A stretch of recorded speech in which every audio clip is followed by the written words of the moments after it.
نحمده ونصلي على رسوله الكريم أما بعد فأعوذ بالله من الشيطان الرجيم بسم الله الرحمن الرحيم هل أتاك حديث ضيف إبراهيم المكرمين صدق الله العظيم. سورة الذاريات شپږشتمه پارا سلیرشتم آیت دی. په مخکې رکوع کې د متقیانو او د مجرمانو انجام بیان شو. په دې رکوع کې هم د متقیانو او د مجرمانو انجام بیانېږي. ابراهیم علیه السلام واقعه مخکې تفصیلا ذکر شوې ده. ابراهیم علیه السلام ته فرشتې راغلي د ملمنو په صورت کې. فرشتے یا 12 وی یا 10 وی یا 3 اقوال پکې تفسیر جلالین ذکر کړي. کله چې فرشتے رال ابراهیم علیه السلام ته سلام وکړو چې پتا دې سلام. ابراهیم علیه السلام جواب ورکړ چې پتا سو دې سلام. ابراهیم علیه السلام چې کله دا خلق ولیدل ناشنا خلق زړه کې وی چې دا خو زه پیژنم نه چې دا لاسوک دی. ملمنو نه پټه باندې کور ته لاړو او فوراً یې یو سخي هغې ورید که او ملمنو یې راویست. په دې ځای کې حاشیه د تفسیر جلالین لیکي د ملمه شان دا دی چې ملمه لا د خوراک څښاک څیز راوړې نو زر لړ شه پټه باندې تپوس دې مه کوه وله راوړي.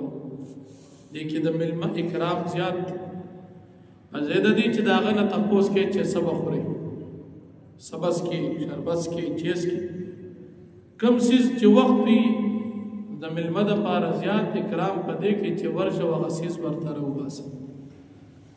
ابراہیم علیہ السلام دی تاورید کڑی سخیر اویست خمزیدار سرو دی تولان دکی خود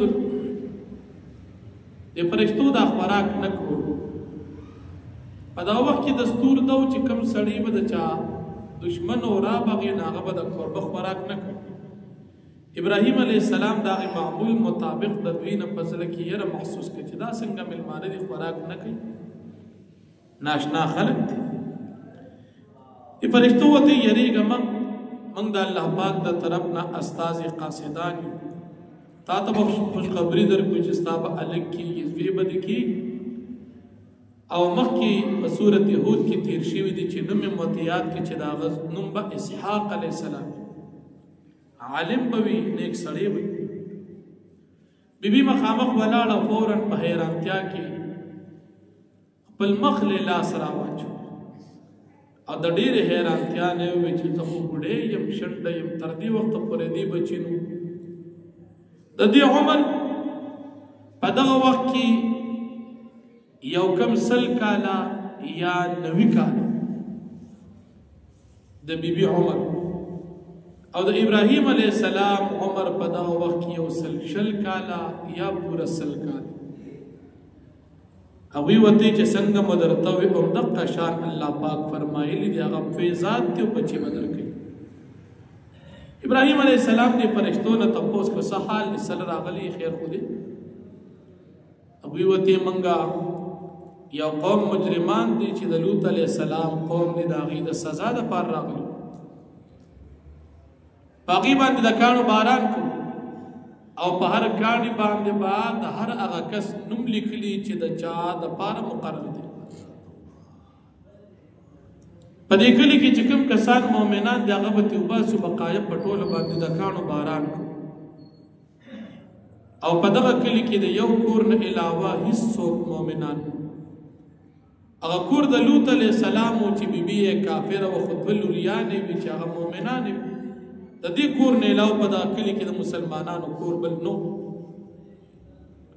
په دې کلي والا خلکو باندې الله رب العالمین دردناک عذاب د کاڼو باران اورو ځکه دوی به نارینو سره بدفعلي کول، هلکان به د هلکانو سره لګي او غلط کارونه به یې کول.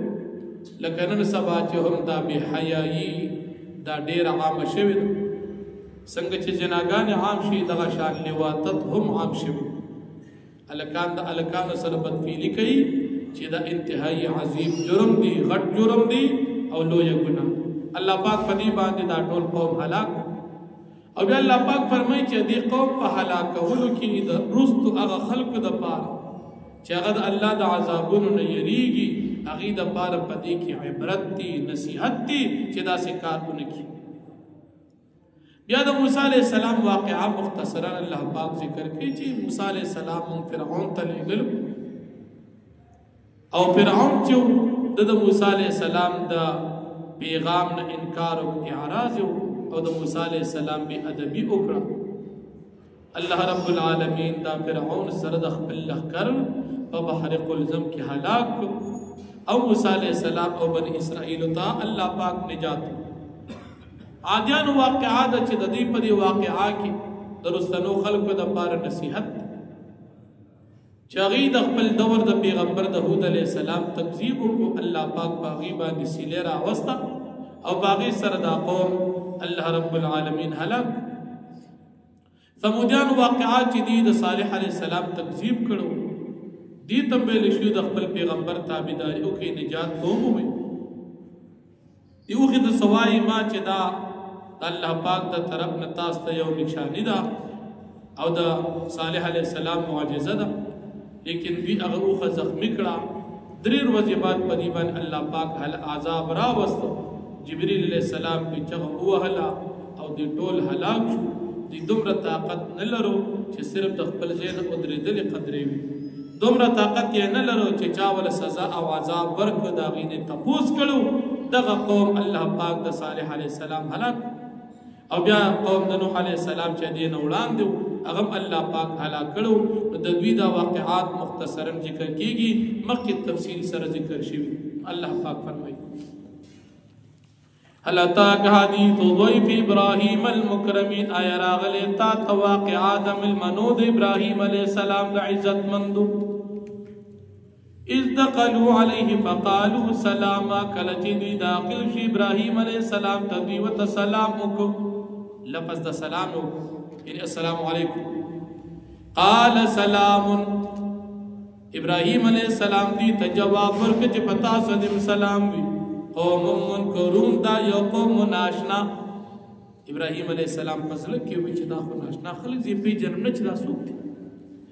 فراغ الى اهله فجاء بعجل سمین، پس لاړ خپل اهل ته په پټه باندې، پس راتګ یې کو په یو سخي باندې چې هغه سور و او ورد کړی شوی و. سورې هود کې راځي فقربه الیهم، پس ابراهیم علیه السلام دا سخي ورد کړی شوي دي ته وړاندې کړ، مخې ته یې کړ.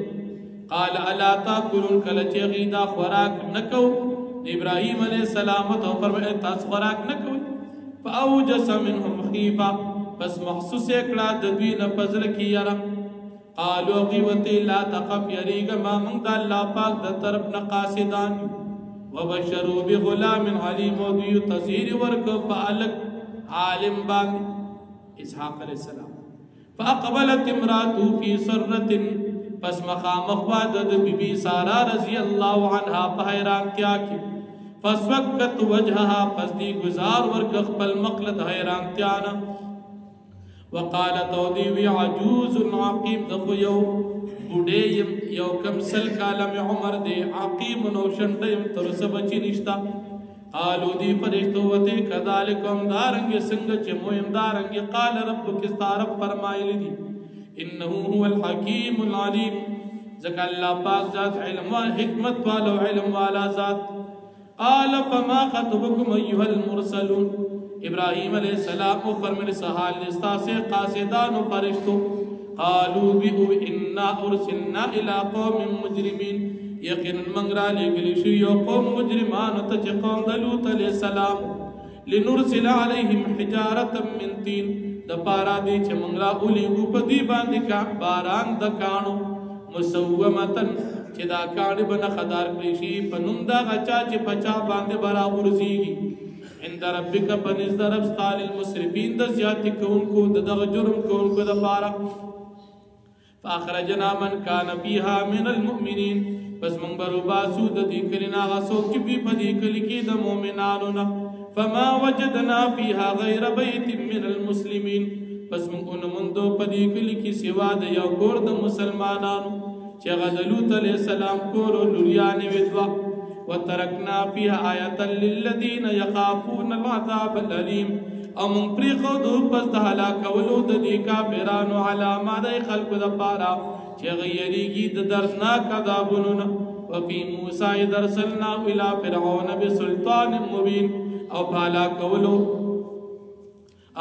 او په واقعا د موسی علیه السلام هرکله چې موږ ولېږو دې فرعون ته په بسلطان مبین په واضح دلیل او معجزاتو سره فتولى بركنه پس اعراض کد ایمان ندی فرعون د خپل جماعت سره وقالو دعوی ساحر او مجنون دا موسی علیہ السلام یا جادوگر دی یا لیونی دی نعوذ باللہ فاخذنا وجنود پس من ودی او د لخر فنبذنا فی الیم وهو ملیم پس من دی اغرزو په بحر قلزم کیو دی ملامتو وفي عاد اذ ارسلنا عليهم الريح العقيم او پهلا کولو د عادیانو کی علامه ده کله چې موږ راولېږو په دوی باندې هوا سپیره ما تذر من شيء اتت عليه الا جعلته كالرميم چې نه پرېښودې هیڅ مګر چې راتله به د هوا په هغې باندې مګر ګرځو به په شان ذره ذره وفي ثمود او پهلا کولو د ثمودیانو کی علامه ده